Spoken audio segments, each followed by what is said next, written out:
those of us who are high achievers, we have this special like switch that we can turn on or off. That's like, I will tolerate more than is reasonable for no good reason. So I had to find that switch and I had to turn it off and say, no, babe, we don't need to do that. You just get to live a life that draws you and inspires you. And I used to think, oh gosh, what if I'm lazy? What if I'm not the hardest worker in the room? Who am I?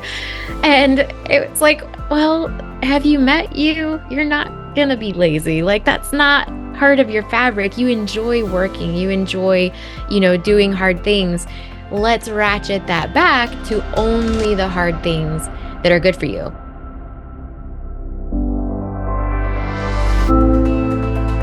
Hi, I'm Blake Schofield, founder and CEO of The Bridge to Fulfillment.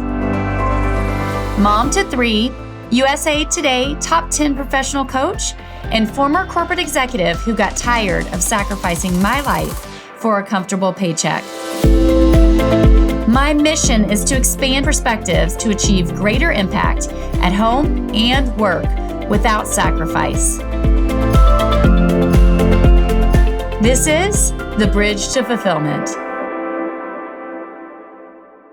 I'm really excited about today's guest expert that's going to share her journey and story with you. Her name is Elyssa Smith, and she's a trauma-informed life strategist who delivers high-energy and engaging keynote presentations that challenge audiences to shift their thinking from cycles of self-sabotage to ultimate peace and maximum productivity. As the founder of Your Best Moment and creator of the ultimate self-regulation method, Elyssa empowers women to overcome self-sabotage and trauma, enabling them to break free from procrastination, people-pleasing, and overwhelm. Elyssa was recently featured for the TEDx stage for her talk, Why You Procrastinate and How to Stop It for Good. She's been regularly featured on Fox 59 Morning News and a speaker at mastermind retreats and conferences for her expertise on stress management. Her work has been featured in Forbes and Thrive Global.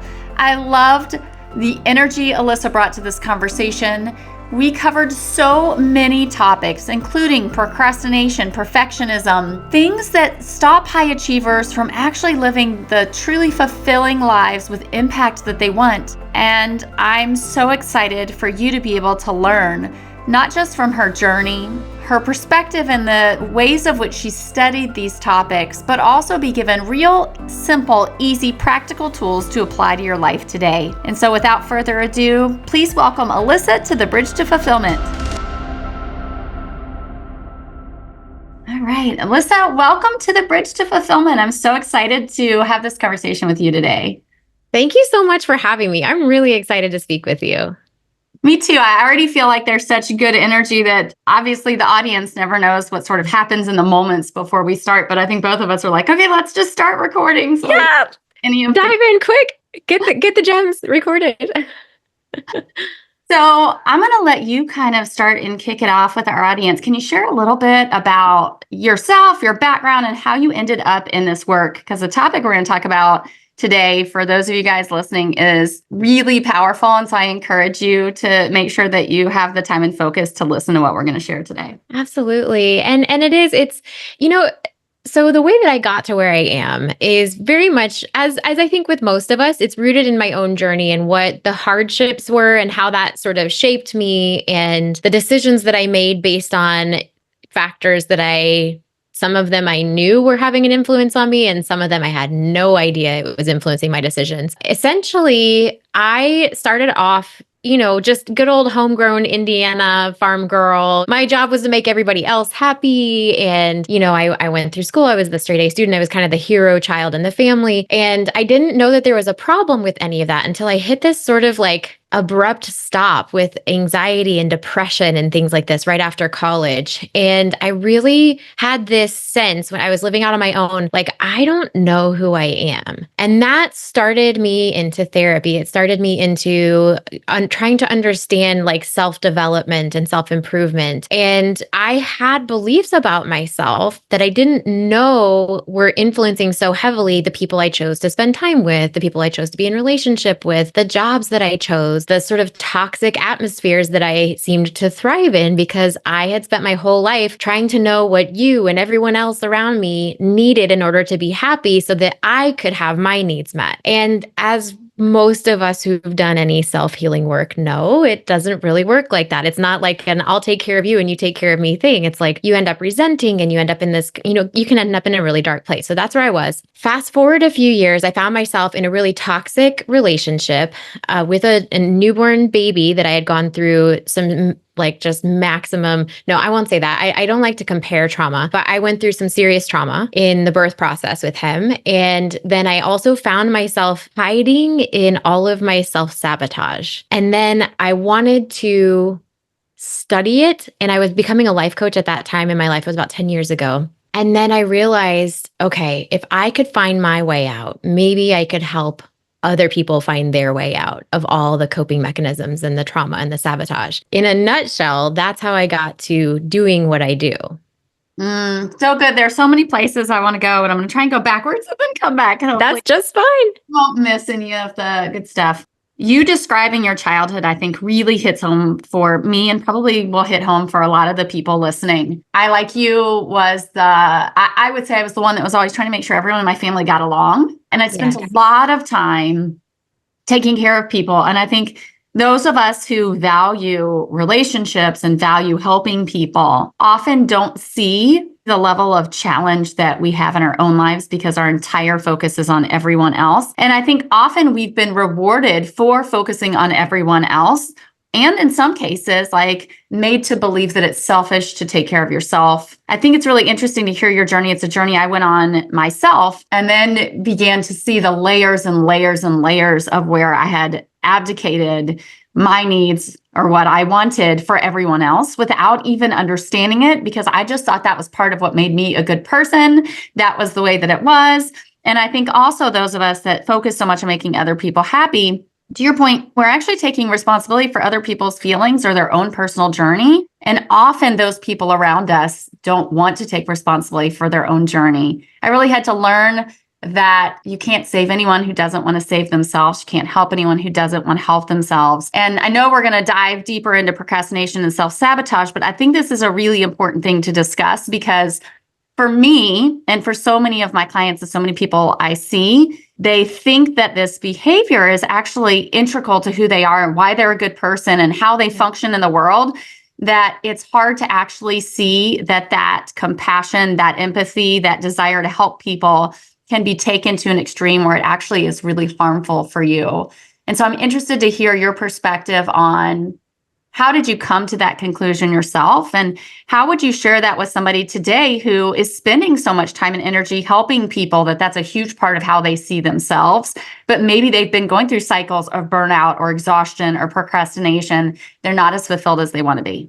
Such a great question. And I related to everything you said. Really, it comes down to, it's a gray area. Here's the thing. I wanted to operate in black and white. I wanted to operate in all or nothing. And I think that comes with some of those childhood coping mechanisms of keeping everyone else happy. It's either good or it's bad. You're either helping or you're selfish. And really, it's about embracing the gray area. The gray area can kind of be defined. There's a difference between harmful helping and helping that is an extension of you being an empath or a person that cares and serves others. I love to serve other people, and I am an empath. And I think I get the impression that you are too from hearing you speak and share on your podcast. And we can sort of know it can be a superpower in that we can tell how people are feeling, we can relate, we can validate. It can also be a bit of a crippling thing if you allow it to squash what you're feeling or to be at your own expense. So helping that's harmful is helping that is at your expense. And there's something to be said for sacrificing for other people. But if it's a lifestyle, that's where you get into burnout. That's where you get into resentment. That's where you get into, if I have to ignore or push down my needs in order to make, I'm putting air quotes, make someone happy, which is not a thing, by the way, I figured out. Turned out it wasn't actually me controlling the other people. And I was very upset to figure that out later. So you can't actually make them happy. And it really is about understanding what I work with my clients on. For example, this is the number one thing we start to work on is your self-awareness about what you need. You probably wouldn't be surprised, but some people might be surprised at the number of adults, men and women both, who grow up not being aware of their own needs because they've been so focused on survival, so in survival mode, that we grow up. And I mean, I had to figure out for the first time maybe what my favorite color was as an adult. Like, do I actually love Winnie the Pooh? And it turns out I do. I love Pooh. He's awesome. But it's like, are all these things because I was trying to please someone else, or is this actually who I am? So we can serve without it being at the expense of our identity and our own needs. And that's the really beautiful gray area that you can find. I love that so much. And I would agree with you. One of the biggest things I see in people being unfulfilled in their lives and in their careers is truly they've just been going through the motions of what they thought that they needed to be successful. And I often say, my clients 3 to 4 weeks in the bridge to fulfillment feel like completely different people, even in the same circumstances. And the reason for that is, by and large, the vast majority of our stress, anxiety, and our problems actually are not circumstantial. It's not the toxic boss or the environment, right? It's whatever belief systems, patterns, et cetera, that we are dealing with that are creating that anxiety. And I love the fact that you saw that so early. I think for me, because I had a really high tolerance for pain, a really high tolerance for suffering and for hard work. And so as a result of that, she's raising her hand for those of you guys who can't. 2 hands, 2 feet in the air. Everybody, are you with us? Are you our people? And I think that as high achievers, we've often been told that's what it takes. And so I believed so much that that's why I was successful, because I was willing to work harder than everybody else, because I did all of these things. And it's interesting, right? Your brain will only see what it feels safe to see. I remember early on in my career being like my very first job in human resources. And my boss said to me, Blake, you're an A player, but not everybody is. There are also B- and C players, and you need to be okay with that. And I was like, no, why would I be okay with that? We all need to be A players. I just had no tolerance for people who didn't see the world in the way that I did. And I saw it from the standpoint of, like, to your point, good versus bad, right? This is the way life should be. But I also saw it in terms of, like, the way that I am functioning is the best way to function, without actually even understanding all of the ways of the way I was functioning, while society would reward it because it created achievement, corporate move up, all of the things, was actually incredibly unhealthy for me. And then ultimately unhealthy from a total environment standpoint. So when I look at my 18 years in corporate retail and the journey that I had of becoming a leader and really becoming to understand who I was, what I valued, how I worked, where my life and my career were misaligned with who I was, I see that journey so much for high achievers. And often I see high achievers actually never get out of the cycle. When we were starting, you were saying that you found my journey and my background really interesting. And I really appreciate that. I think often we don't fully appreciate our own journeys because it's just who we are. But I would say the person I am today from the person I was 8 years ago is drastically different. I would say 90% of what I used to believe, I no longer believe. I've either proven was inaccurate or replaced with better belief systems. And I know that that is highly unusual for people. And yet it's possible for all of us. And that's why I'm excited to spend some time talking to you, and why I bring on experts on this show, and why I share my journey, and why I have my clients share their journeys, is that we don't know what's possible often, because we think whatever we're living is the way everyone lives. We often think in black and white, thinking that this is the best way to do things, and not actually recognizing that we all have blind spots, or there are things that we've adapted to or learned as children that as adults now are no longer serving us. And it sounds like for you, that no longer serving perspective came at least twice in some pretty big ways, right? Early on in your career, and then when you had a baby. I think, again, those are pretty typical milestones for people. I'm interested to hear, you were saying you had the baby and then you were seeing all of these places where it wasn't working for you and you were really struggling. And that was really the catalyst for you figuring out self-sabotage and perfectionism and procrastination and all of these things.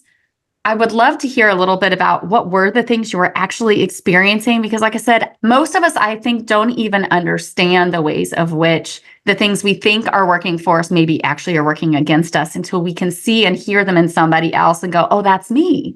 I didn't realize that that was actually why I am unhappy, or that's why I'm burned out, or that's why I feel like something's missing in my life.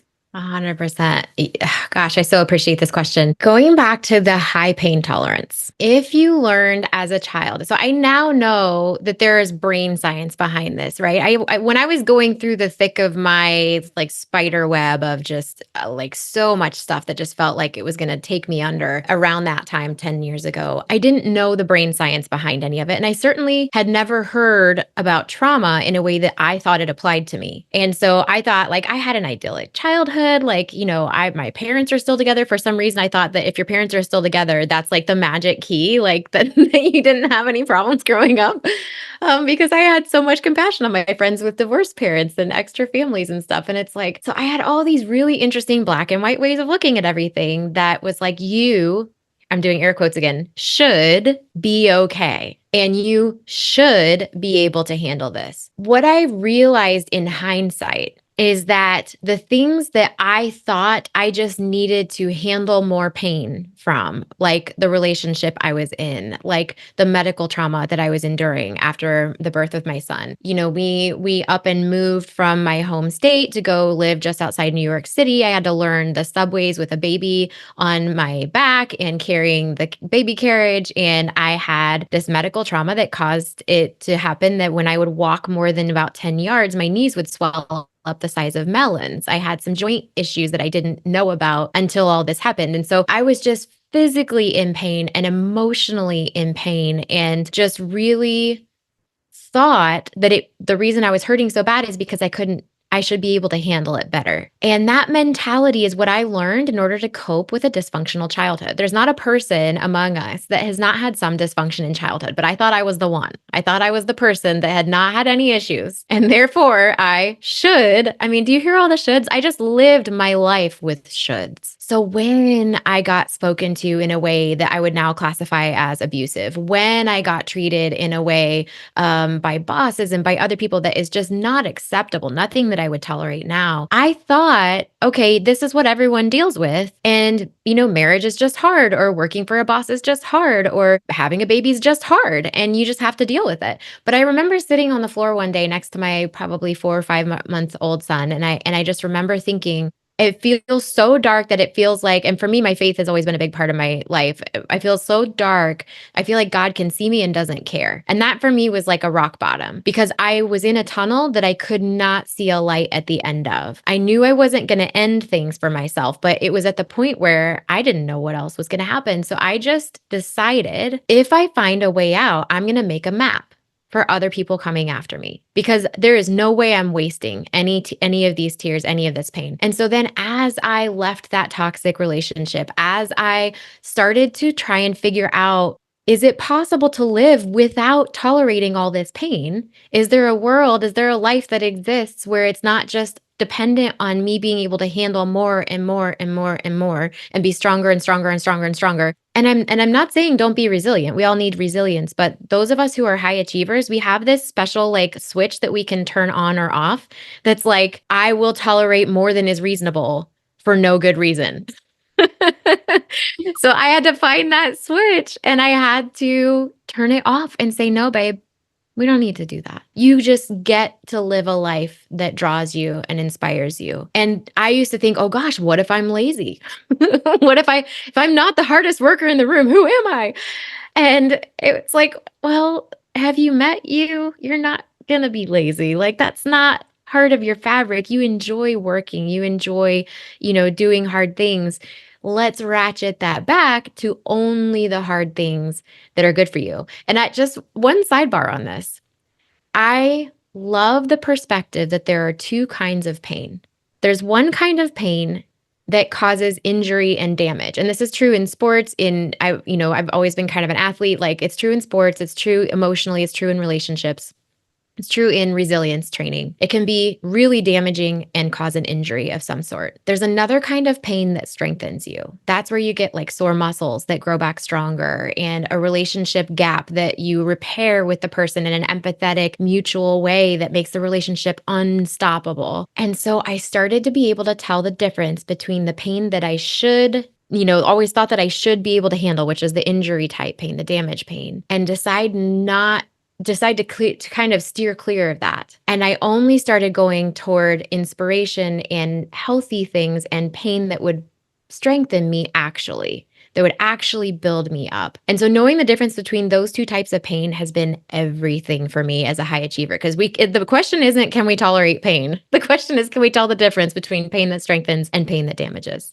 That's so good. And I think one of the biggest challenges that keeps people stuck is, you said it earlier, right? That there's nothing wrong with me. I'm the person that didn't have the trauma. I often talk about trauma because it's misperceived or misunderstood in our society, right? There's big T and there's little t trauma. And I think, unfortunately, I think there's areas of our society where we're talking about this more and people are beginning to understand that, right, we all have had some form of trauma because of the way our brains work, because of how we grow up, because of our experiences, because we don't know how to process them as little kids or as young adults. And we don't have the skills. We weren't taught the skills because generationally, right, we come from multiple generations of it should be hard and painful and you just have to suffer and don't feel your feelings and all of these things. So we're at a point, I think, in society where we're having more conversations about this. This is wonderful because then people can heal and grow and create better lives. We're at a place where technology is taking a lot of the mundane out of the way so that we have space and time to have more joyous lives. So there's this piece of like, we need to acknowledge what were the things that we went through that we didn't have the skills or we didn't have the experience or they were challenging for us and we didn't know how to process them. I think that starts. When you talk about pain that you're inflicting versus pain that helps you grow, I think that's a beautiful conversation because, yeah, I think often high achievers are used to pain. And as a society, we talk about like hustle and grind and all of this ridiculousness as if that is what is necessary to be successful. And yet I see so many in the last 7 years since being an entrepreneur of these, public entrepreneurs that do all this, that talk about hustle and grind, and their lives are a hot mess on the back end. Hot mess. 100%. It's like, yep, you're making good money and you might be right to have this marketing face out there, but your spouse hates you. Okay. Personally, you're right, really depleted energetically, spiritually, personally, and you sacrificed all of it for money or, the view of success. And I think for many of us, we have to go through some part of that journey. That's definitely the part of the journey I went through. I think the piece I didn't really understand until maybe the last year and a half was that what you're saying, which is constantly I was choosing the pain that injured because to me, that was normal. That is the way that it was. And often I see we stay in these situations because we assume every single environment is like that. We assume marriage or relationships are supposed to look or feel like this. We assume this is as good as it gets. And it's that sitting in isolation with the people that we have known that I think often creates that problem, because until you can get out of that bubble to see or experience something different, you don't even know that you could choose something different. You've just been inflicted with the pain your whole life. So it has become normalized. It's like the frog that's sitting in boiling water, right? You don't even know. And then on the flip side, you talk about this pain that strengthens you. What I often see as a society and in the clients that I work with is a misunderstanding of the lessons that life is teaching us and a belief system that we should avoid the hard things. And yet I consistently see those who create fulfillment and joy and happiness had to walk through something in order to get to the other side. And so it's this interesting thing where I think I just watch so many people inflicting or taking all of this pain, to your point, abusive situations, toxic situations in relationships. And they're so fearful of addressing the hard thing. Right? I often say, like, it's better to choose the hard now for the easier later than the easy now for the harder later. And so this perception or this understanding of there's two different kinds of pain and what are you accepting, I think is really powerful, because I can say it's a funny thing. When I started this journey, just like you decided to do my map, it took me 10 years to figure out how to transition careers and do more fulfilling work and have better balance without sacrificing my income. And I took that 10 years and put it basically into 3 months, right? And it's amazing to see how much that has helped people and how many elements I had to go through for sheer tenacity of willingness to suffer the pain and figure it out to do it. And as I started this journey and I figured out the more and more I've embodied the principles, the more and more I've been able to shift and change in my life, the more and more I realize that it is the things usually right in front of our face that we aren't addressing that are the things that actually are creating the problems in our lives. And so I'm interested to kind of tie that together with the topic of procrastination, because I believe they're intertwined, but also your perspective a little bit more on this pain that's hard, or the pain that actually produces good in your life. How would you help somebody understand what that pain actually looks and feels like, and maybe a new approach to it? Because I think so many people are fearful or don't have the skills yet to know how to do that. And sometimes they're just too exhausted from the pain being inflicted on them to even focus on the other pain that actually would move them forward. Yeah, absolutely. It's such a good question because the path of gentleness is sort of paved with a fear of failure. And the fear of failure is what the pain of strengthening looks like, because we have to have failure as an option in order and to risk something in order to actually get the strengthening that happens through the right kind of pain. So what I mean by that is when you are faced with familiar choices, right? Like, okay, so I'm an entrepreneur, you're an entrepreneur. Like, I don't know how you do your launches and things, but if someone listening is an entrepreneur in your online business, you launch, right? So you have like a period of time where you're really sharing about the thing that matters most to you that you're basically have for sale. And one of the things that can be terrifying for entrepreneurs who are doing this is like, what if no one wants my stuff? And that fear of failure actually is the accompaniment into the new era, into the new flow, into the gentleness of how to live. So we have to be aware of, when am I avoiding pain because of a fear of failure? To avoid the fear of failure, working harder is typically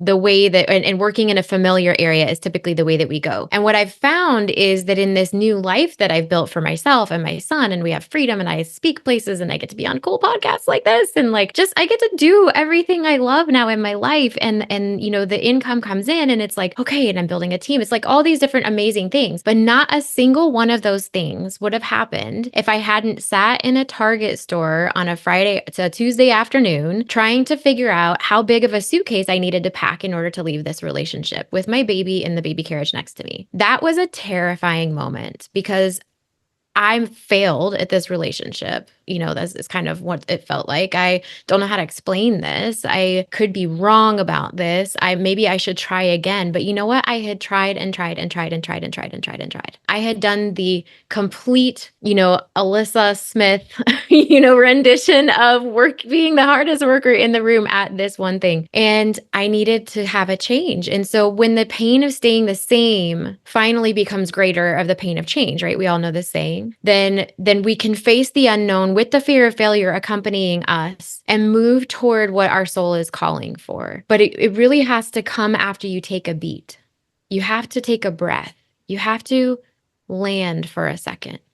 Because the only part of us that is fierce enough to embrace the unknown future of potential failure, the only part of us that's fierce enough for that can only be found in stillness. And so if you can find that part of yourself that's actually calling out for something different and turn up the volume enough, it becomes enough to then understand, oh, the fear of failure is this direction. And what I really would love to do, what I want to do instead is over here in this working harder direction and being better and doing more and da da da da. If those are your answers, work harder, be better, do more, you know that is the pain that injures. If the kind of hard work you have to do is face your fears, that's the pain that causes resilience. That's so powerful. I wish you could repeat it. So maybe if you guys are listening, rewind and listen to it. So powerful. I used to work in corporate 60 to 70 hours a week.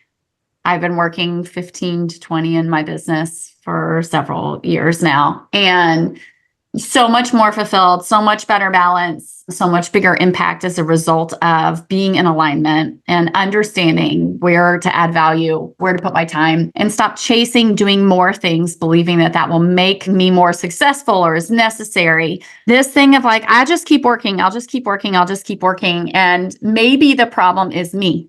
Maybe the problem is I haven't worked hard enough. Maybe the problem is I just haven't figured out how to fix it. And I can look at that as being actually one of the largest reasons why I was in so much pain in my life. So when you said that, I'm like, yes, in 1,000 ways, yes. And interestingly enough, I think the solve to that we often don't look at, but it's actually a really simple solve. I spent 18 years in corporate America, and then I started my business on my own. And I was about 6 months in when I was like, whoa, yeah, I might have built businesses in corporate all the time, but it's different being an entrepreneur. I need help. And when I came to understand that getting help from somebody who was impartial, who had the level of knowledge or expertise I didn't have, was mind blowing in terms of how much it changed my life. So when you talked about your relationship and deciding to leave that relationship and how much you second guessed and how hard you worked and how much you gave, I can relate to that so much in that I did that in my career over and over and over again. And I did that in my past marriage over and over and over again with a belief system that I could figure out how to make it work. I also had the same belief systems that you did of like, well, I have to succeed. I can make somebody else happy. I can fix this problem. When many times, right, it wasn't a problem to be fixed. It was something I needed to exit from.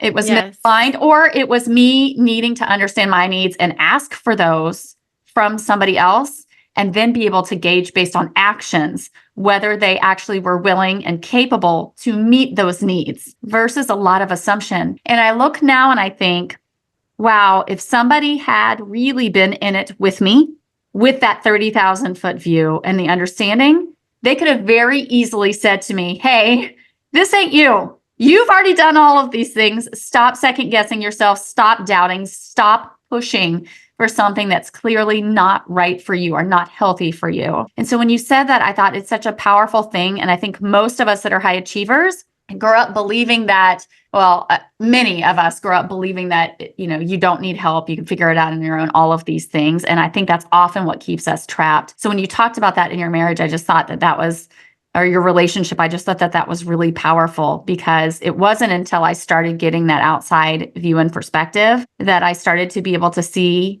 and validate my own experience. I started to see the gaps in the belief systems and the things that were actually creating the pain or the unhappiness in my life.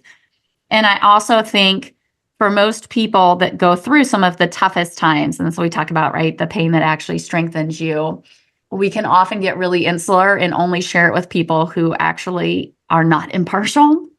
And that is part of what keeps us stuck. So I just thought that was really powerful. And I wanted to make sure to just stop in this moment and say that if you are at a crossroads or you are at a tough place in your life, the best thing you can do is go get somebody who's impartial, who's been through what you've been through, who can help you. Because literally we're talking saving months, years, and in some cases, decades of your life to be able to live a life that's far more fulfilling with a whole lot more ease and peace and joy. And I think that most of us that are high achievers don't even realize it's like the world's best shortcut.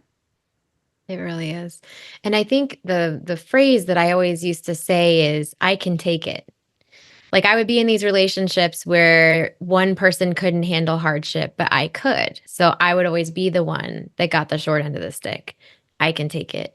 I'm strong. I can do this. And if you find yourself, for anybody who's listening, if you find yourself in a place where you're saying, or you've been saying that, and now you're like, but I'm so unhappy, but I can take it. So I just keep doing the same things and the same things and the same things, but I'm so unhappy. I was on a client call the other day, and we touched on her relationship, her primary relationship. And I said, that feels to me like it might be a power differential. And I'm not a relationship coach. And I said, but it sounds to me like you may be approaching it that way, like that person can't handle X, Y, and Z. So you're going to, but you just came to me and said you've been depressed for 3 days and we're trying to scale your business. So it's like, it's so hard. It's so hard for us to see that maybe it doesn't have to be this hard. I just thought that's a fantasy. I had always been told, be a hard worker. People that aren't working as hard in the room are lazy and they're not going to get their dreams fulfilled. And that's so not true. Just because you can take it doesn't mean that you should.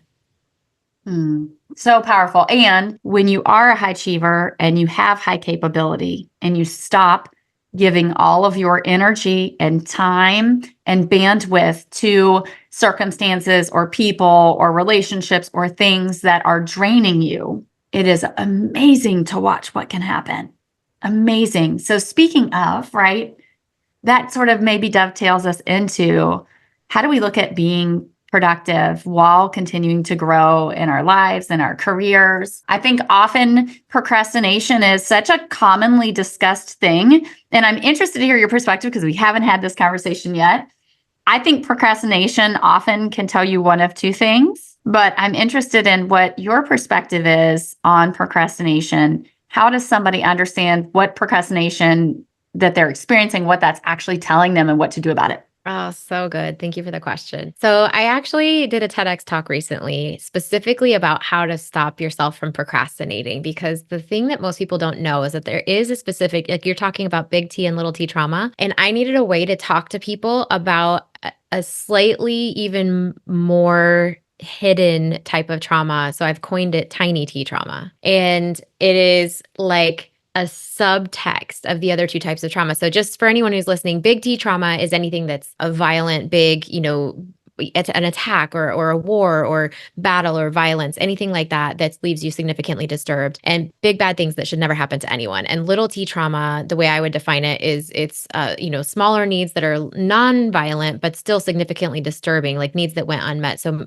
maybe you had a loss of a pet or a loss of friendship or bullying, things that were ongoing maybe but weren't violent. And so the way that I talk about tiny T trauma, and this is specifically what I have found leads to the brain patterns that make you, quote, a procrastinator or a perfectionist or a people pleaser. Tiny T trauma is smaller needs going unmet in childhood that may be not discernible unless you go back and really analyze. It's stuff that you would have normalized, such as parents never taking a break to take care of themselves when they're tired, or parents criticizing someone else for not working hard enough or something like this. And Dr. Peter Levine is a great trauma specialist, and he defines trauma as anything that really overwhelms the senses, especially in childhood. And so if you didn't know how to take in that information that your mom works so hard, she works days, she works nights, and she never takes a break, your brain would have been like, oh shoot, we don't take breaks, I guess.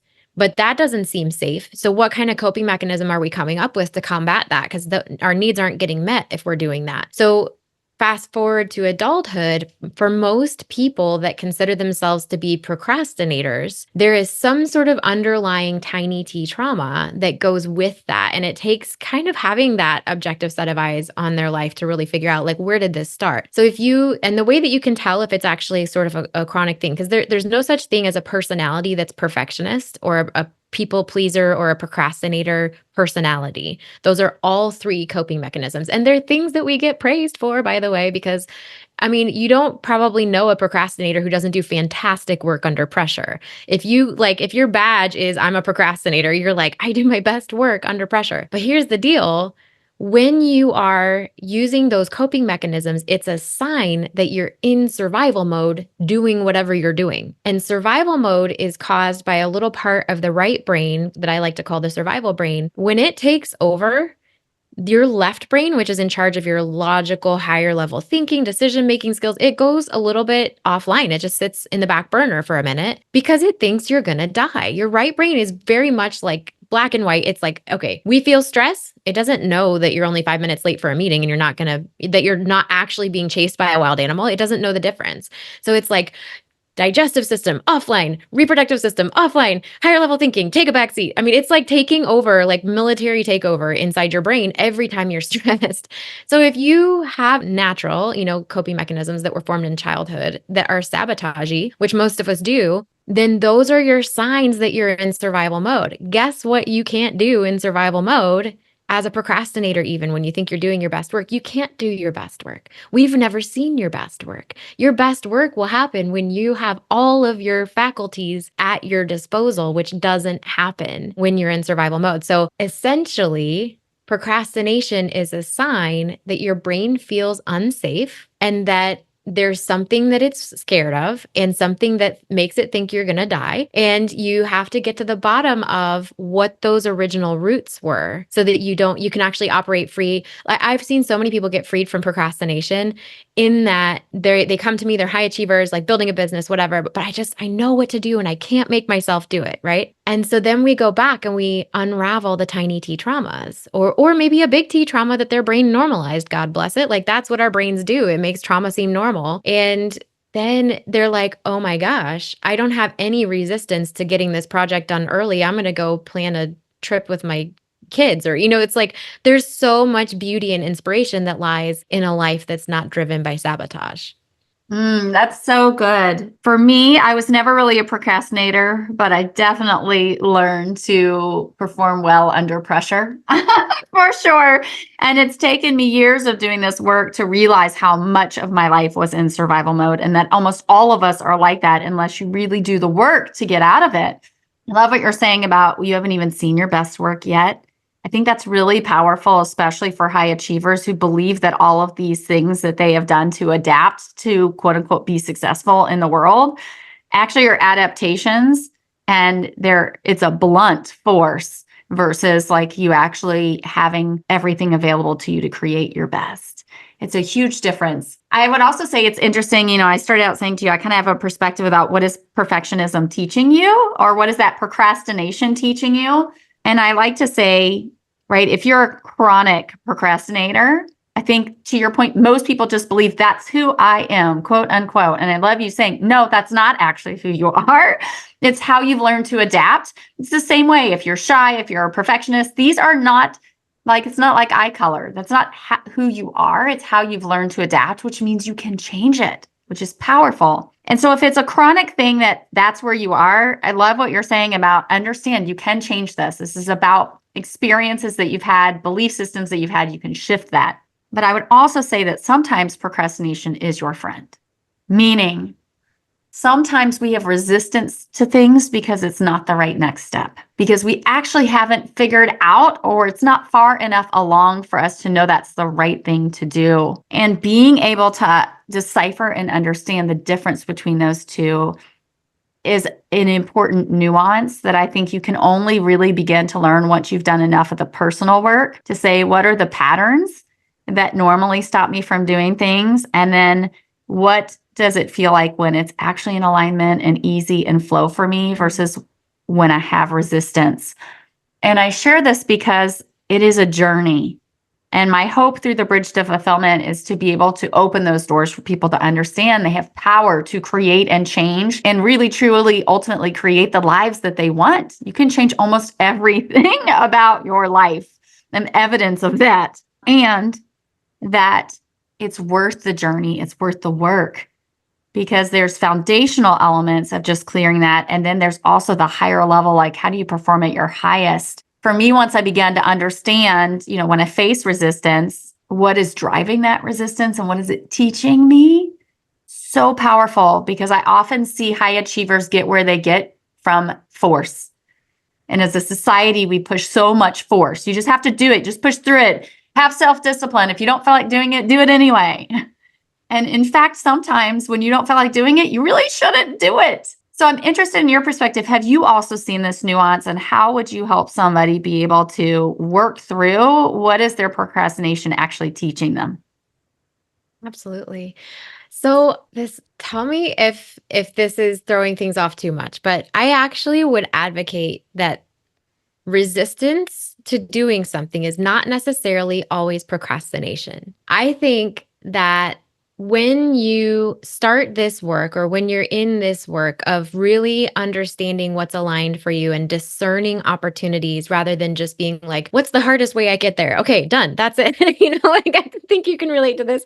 It's like that was my MO, man. I mean, just like okay, wait. Okay, so hold on. There's a more steep version of this mountain climb. Done. Okay, I might die halfway up. Okay, cool. Yeah, that's fine. Like, and you know what? In fact, here, you have all my snacks. I won't use any sustenance. It's like, what is that? It's like this whole idea that we just have to go straight for the hard thing. So I think when we feel resistance, and there are plenty of people out there that are coaching people, counseling people to say, just do it, fast, do it in the first minute that you think about the task, and you just go do it. But I think you're right that we have to listen more than that. And so resistance a lot of people put that in the same category as like it's all procrastination if you're putting things off. Like I'll have people like guiltily, my clients will come into us like, oh, I've been, working on this other thing instead of that thing I was supposed to be working on today. I'm like, does it make more sense to work on that other thing? And they're like, well, yeah, the deadlines. And I'm like, that's not procrastinating, guys. Like we're so hard on ourselves. We're like, oh, I'm such a procrastinator. No, you might just be delaying things that don't make sense to do now, or you might be getting a message from your true self that says, that's not aligned. So I always tell my clients to ask themselves one thing when they think they're procrastinating, when they feel resistance to getting something done. And this is how you tell where it's coming from. What feels unsafe about this? And then you give yourself a chance to write it down, speak it out to somebody. That only green light people, by the way. Do not invite people into your journey, as we know, who don't deserve to be there. Okay. That being said, I find it very helpful to just actually write it out what feels unsafe. And if you're super brave and you're interested at all in inner child work, you can then switch your pen to your non-dominant hand and write your answers with that, because it taps into a more primal part of the brain that will actually help you figure out what the inner child within you, or like that past child that didn't know how to handle that trauma in childhood, like that part of yourself that needs to be brought up to speed, that we actually are safe. We can meet our own needs. We don't need to depend on other people to get us away from the saber-toothed tiger. Like we can do that work on our own. That part of your brain can be tapped into with your non-dominant hand when you write it out. So asking yourself what doesn't feel safe is going to actually let you know, oh, hey, actually, there's a really rational reason I shouldn't be doing this. This doesn't align with me. It's not anything does it align with your mission? No, done. Okay, we're just not doing that. Take it off the list. And then you might also feel like, well, I'm putting it off because I really want this person to like me. And if I don't do this perfectly, then, and that probably, it really is procrastination. Like you're putting it off, even though it is something that is aligned and you need to do. And so if you can take away the element of the wiring that you have in your brain around the fear of that outcome or result that you can't control, that's where the really juicy growth happens, because you're like, okay, so I'm going to go in, I'm going to breathe, I'm going to help my system be calm, I'm going to convey safety to my body and brain, and then we're going to do the thing now that we know what's behind it. So good. So good. I love that question. I love the thought process behind it. And I think it's such a beautiful example of what you talked about earlier about the pain that actually yields benefit. It's actually not painful once you shift your perspective around your feelings and emotions. And so, again, as a society, I think we've been taught to like stuff down fear or doubt or anxiety or guilt or shame. Like these are all bad things. Yeah. Like we're not human, even though every single person feels those things. And when you ignore them or stuff them down, you actually create sickness. And so this idea of being able to sit with yourself and say, what am I afraid of? And acknowledge that and recognize there's actually nothing bad at all about it. It's just an emotion, right? It's just a feeling. It's just part of being human.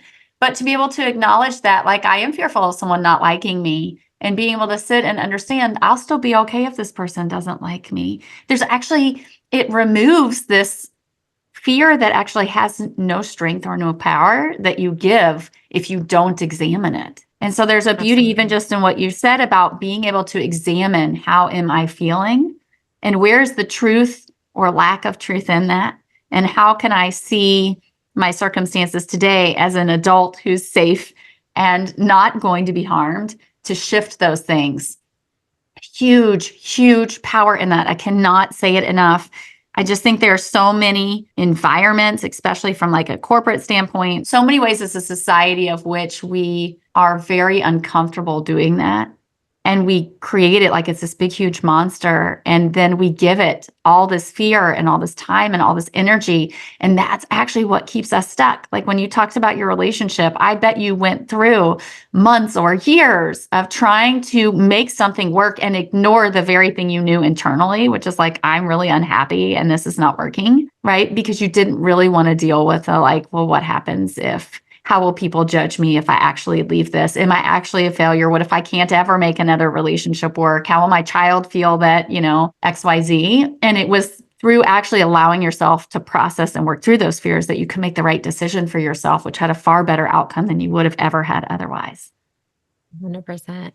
And something that I think can be really helpful too, in addition to asking yourself, what doesn't feel safe about this thing that I know I need to do, but just keep putting it off. So it could be a relationship that you need to work on or exit. It could be a job where you're just like, that you've worn out your welcome. Like this job is no longer good for you. Or, but making the jump to leaving a situation that's not good for you is really hard. It can be helpful to ask the question, what doesn't feel safe? And then I take my clients down the worst case scenario journey. So it's like, and then what? Okay, so I'm scared that if I quit this job that I won't get a good reference for my next job. Okay, and then what? And then I might not get a good job. Okay, do we have evidence to support that? Like kind of just going down this journey of like, okay, and then what? And then do we have evidence to support this? And then really for most of us, the worst case scenario is that we like just start over again.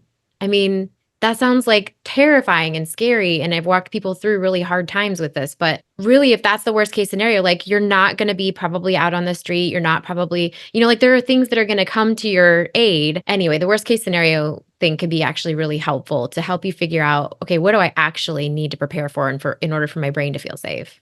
I love that. Thank you so much for such a rich and diverse conversation today. I think there's so many golden nuggets from what we've talked about to help high achievers understand how to achieve what they want with a lot less of the a pain and stress and push and shove, and really begin to honor more of what they need in themselves. And I love watching that in your journey from focusing on making other people happy and trying to change and shift the environment around you in order to be okay, to learn how to be okay with yourself and therefore honor yourself, give space for yourself, create more positive impact for yourself. And then I have no doubt that then allows other people to honor and create more space for themselves. And that's really where we accomplish more in organizations and families and relationships, when there is that level of honoring yourself, that level of safety, and that level of ability of being able to kind of process through what is our brain sharing with us that likely actually isn't true, and how do we use that to our advantage. So thank you so much, Elyssa. It's been an honor to have you. I'd love to wrap up by just asking, is there anything that you would like to share with the audience, maybe about how they can reach you, or just something else that you feels really important to wrap up before we finish up today? Thank you so much. This has been such a delight. I really love speaking with you and getting to share all of this and hear more from you. So you can connect with me on Instagram and LinkedIn, Elyssa C. Smith. And I have a free Facebook group for women if they want to join and come just be around this message a little bit more. And the final thing I just want to say to anybody who's listening, if you've felt yourself or saw yourself in anything that Blake and I have been talking about, consider this your permission. Consider this your permission to, in your mind, like, be a failure. Again, with the air quotes, I'm doing air quotes again. Be a failure, walk away from a situation that makes you think you might be lazy for not working harder, being more, doing better somehow. This is your permission. You get to have a life that brings you delight and joy. And the two of us, Blake and me, and all the other amazing guests you have on here, are absolute proof that you can go from zero to bliss and have a wonderful inspiration-based life. So I hope you'll do that for yourself. Thank you so much. And for those of you guys who are listening, thank you so much for being loyal listeners, and I'll see you next time.